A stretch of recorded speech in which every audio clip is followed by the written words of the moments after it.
We have just Gareth Wheeler? I think 36 hours, maybe 48 hours until the Canadian Premier League season gets underway. That's right. Yeah.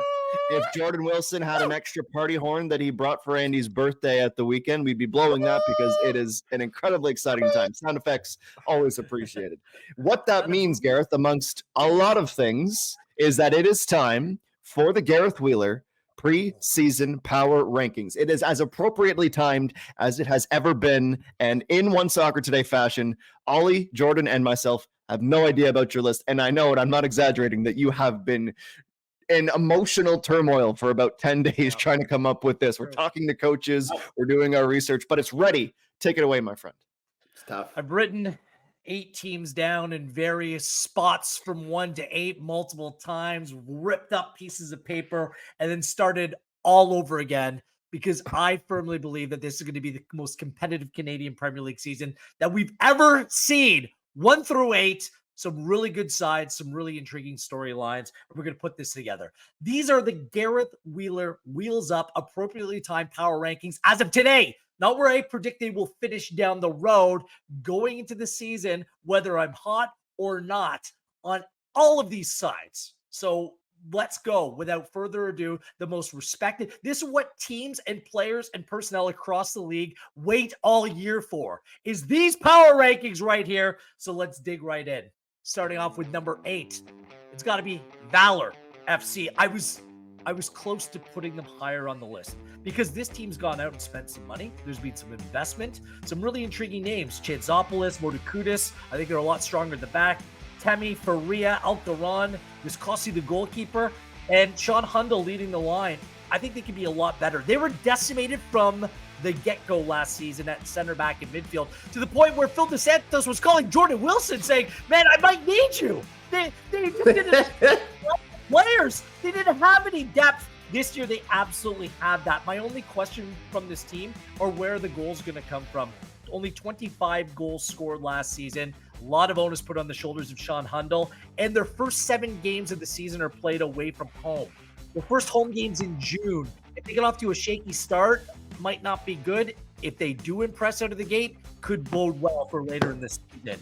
York United at number change. Welcome to the Canadian Premier League. Brothers, I was this close to putting them number 8. It's a good squad, but I'm not sure what this new ownership means. Ricardo Eduardo Miguel, it's going to take them some time to get to grips of what leads to success in the Canadian Premier League. And I think there will be changes across the way. I want to know what the Mexican players are like. Leon Botello Martinez, are they the real deal? I like the signing of Frank Stirring, but he only replaces Mordekudis, and center back was a position of not a whole lot of depth for York United last season. They lost G. DeSantos and Daniel Laparé. I thought they were 3 of their better players last season. Who's going to fill those boots? Dero goes. Is Babuli committed? I don't know. Samaro's certainly a stud, but we'll see if he stays the season. Big season upcoming for Max Ferrari as well. But the changes, I'm not sure on and off the field what that means. Could finish last place. Halifax Wanderers outside of the playoffs. I'm sorry. This is what happens every year. So they're taking other teams rise. Halifax is going to be my number 6. Look, everything's gone well off the field. I love Patrice Geyser. I love the way they play. I love Wanderers grounds. Congratulations. Guy that dressed like a pirate who got engaged. Everything has been going in Halifax's direction. They got to do it again this season. Have to do it again next season. Are they a one-hit wonder? I don't know. Nimick, Farron, outstanding. Need to do it again. Private some questions about the goalkeeping situation. Only 2 away wins. 1-2. That's it.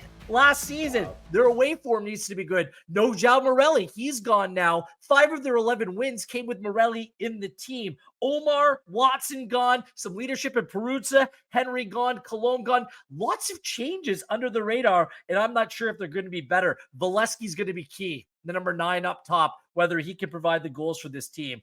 They are solid, but are they spectacular? And I think to be a playoff team in the Canadian Premier League this season, you need to be something special. The ship isn't sinking anymore, guys. It's afloat. We hope for that new stadium built in Halifax, but we'll see what the future has in store. Again, only good enough for number 6. At number 5, the hype team.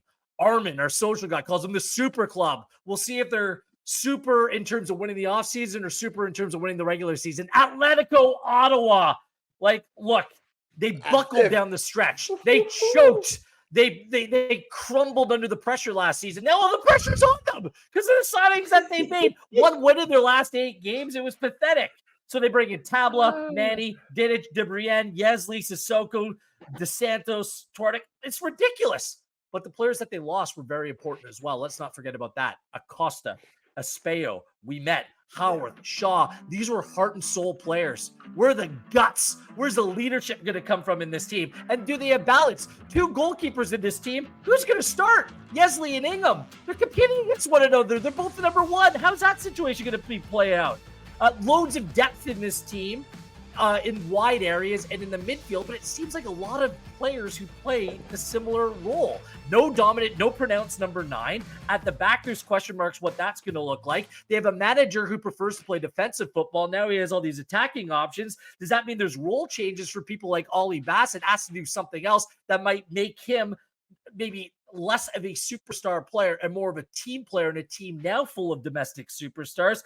I don't know. I just think it's too much. Like, there's familiar names, but sometimes it's better to bring in players who are a little bit unknown into this league. So let's hope that they turn out more like Jurassic World with the dinosaur rather than the Fallen Kingdom or the World Domain, just 2 god-awful movies, which kind of reflected the end of Atletico Ottawa's season last year. At number 4, Vancouver FC.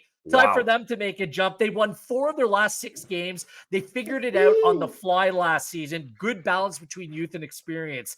Cameron, Tahid, McDonald, really exciting stuff there. And they have a Golden Boot candidate. This is an important factor why they are above, because Guero Diaz can win the Golden Boot in this league. Batar hero, Gabby Batar, few better in the Canadian Premier League, and a healthy Chung. They bring in some depth like Moses Dyer into this team. They have a local feel and identity. I think it's a big step up for them, and I think they do make that jump to a playoff team this season. Pacific FC. Everyone is sleeping on Pacific. They were the best team for the first 2 months of the year last year and collapsed big time. Sure, they lost Didic and Aparicio, but they have the potential to be better. That number 9 position, Rion Moore, Dario Zanetta, 2 players that are better than the players that they're replacing last year. More clarity in that role. Saloof, he was so productive last year, just 21 years of age. The ceiling is high. Endom at the back, he can step right in and start from day number 1.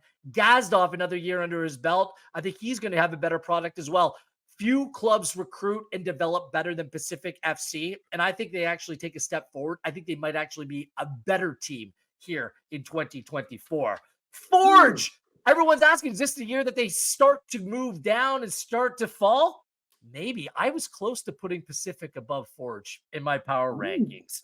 Let's see what the knock-on effect of what's gone on off the field with Tristan Henry, what that has. Does Bobby Smirniotis see out the season, finish the season? How do you motivate this side that continues to win year in, year out? And, you know, Campbell and J-Hams up top, someone needs to step up and be able to provide reliable goals. It's hard to diminish or take away from a team that is so good, steps up when they need to the most. A healthy Chouanier, Cisse back in the mix, great recruitment. I have to put them at number 2. I just can't put them any lower. And at number 1, the team that ran away with the regular season last year, it's Cavalry. 13 points better than everyone else, and I think they might actually be better this season. They bring back Klomp and Musi. They're much more dynamic. A full season of Willie Akio in this team. They bring in Diaz, Warshevsky, Shaw, Gutierrez to this team? What? They have different ways to break you down, different ways to beat you in different ways. Montgomery, healthy from the start of the season. They were a machine. There were 2 wonder goals and Ali Musi running out of steam from winning the double last season. So, Cavalry, they have to be number 1. And they added a 3rd kit, which is much better than their first 2 that they announced as well. So, Cavalry back on track. We should go on. And the goal is to win the last game of the season this time around. Those are the Wheels Up appropriately timed power rankings. And the CPL supporters' feathers officially ruffled. Cannot wait to see the reaction to Gareth's wonderful list.